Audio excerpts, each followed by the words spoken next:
আজকে বেগুন ভর্তাটা আপনাদের ভাইয়াকে দিলাম বানাইতে। আমি সব রেডি করে রেখে দিছি। ওকে বলছি তুমি একটু বানাও, ওর হাতের ভর্তা মজা হয়। আসসালামু আলাইকুম, কেমন আছেন সবাই? আশা করি যে যেখান থেকে দেখছেন সবাই অনেক ভালো আছেন।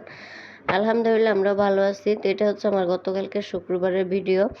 তো শুক্রবার হচ্ছে ডাল ভর্তা করছিলাম, তো এই যে ডাল বসাই দিলাম, মুসুরির ডাল। আর এখানে বেগুন পোড়া দিয়ে নিচ্ছি, বেগুন ভর্তা করব। আর এই পোড়া দেওয়ার বেগুন ভর্তাটা অনেক মজা লাগে খেতে। আর এখানে কিন্তু ডাল হয়ে গেছে, ডালটা আমি বাগার দিয়ে নিলাম, পেঁয়াজটা পুড়ে গেছিলো। তো আসলে ডালের সাথে দিলে পেঁয়াজ পরে বাদামি কালার হয়ে যায়, কোনো ব্যাপার না। আর এখানে যে বেগুন পুরি আমি এই যে ছোটো ছোটো করে কেটে নিলাম। আর এরকম পোড়া দিয়ে বেগুন ভর্তা অনেক মজা লাগে, হয়তো বা অনেকে তেলে ভেজেও করে। আর আমরা কিন্তু এরকম পোড়া দিয়ে করি ভর্তা। আর এখানে যে বাটা মরিচ নিয়ে নিলাম, মাছ ভুনা করব। এখানে দুই পদের মাছ আছে, পাঙ্গাস মাছ কাতল মাছ মিলিয়ে নিছি, ছোট ছোট পিস করে কেটে নিছি। আর পাঙ্গাস মাছ ভুনা করলে বা যে কোনো মাছে ভুনা করলে না, ছোট করে পিস করে কেটে নিলে ভালো লাগে খেতে। তো এখানে তো রান্নাটা বসিয়ে দিলাম। কাঁচামরিচ পেঁয়াজ ভালো করে নেড়ে, কাঁচামরিচ অল্প দিয়েছি যেহেতু বাটা মরিচ দিব। তো বাটা মরিচ দিয়ে একটু রসুন বাটা দিয়ে হলুদ গুঁড়ো লবণ দিয়ে মশলা কষিয়ে আমি যে মাছ দিয়ে দিলাম, সবগুলো মাছ দিয়ে এখন মাছটা ভালো করে নেড়ে দেবো উলট পালট করে। এর সাথে আমি পানি দিয়ে দিব এখন। এই তো পানি দিয়ে দিছি।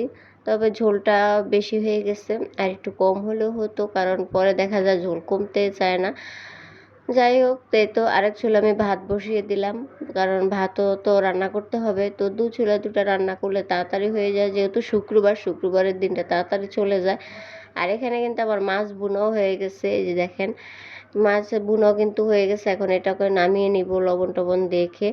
তারপরও লবণ যত দেই তারপরও বলে যে লবণে হয় না নাকি। আপনাদের ভাইয়া বলে যে একদম লবণ আর একটু হলে ভালো হতো, ওর কাছে যতই রান্না করি লবণ হয় না।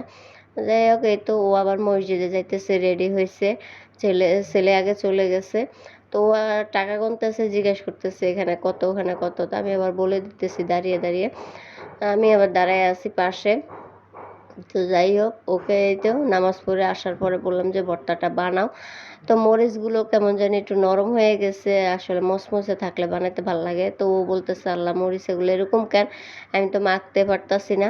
তো বললাম যে আসলে কষ্ট করে বানাও, এগুলোতে মনে একটু পানি লাগছে, এই জন্য আর কি নরম হয়ে গেছে। তো যাই হোক, ওকে ভর্তা বানাইতে দিয়ে এখানে আবার মেয়ে ভাত চাইছে, ওকে শুধু ভাত দিলাম। ও শুধু ভাত খাবে, কোনো কিছু নিবে না, শুধু ভাত অনেক পছন্দ আমার পাকা বুড়িটার, মাশাল্লাহ। তো ভিডিওটা কেমন লাগে অবশ্যই লাইক কমেন্ট শেয়ার করবেন, আর ইউটিউব চ্যানেলটা সাবস্ক্রাইব করবেন, ফেসবুক পেজটা ফলো করবেন। সবাই ভালো থাকুন, আল্লাহ হাফেজ।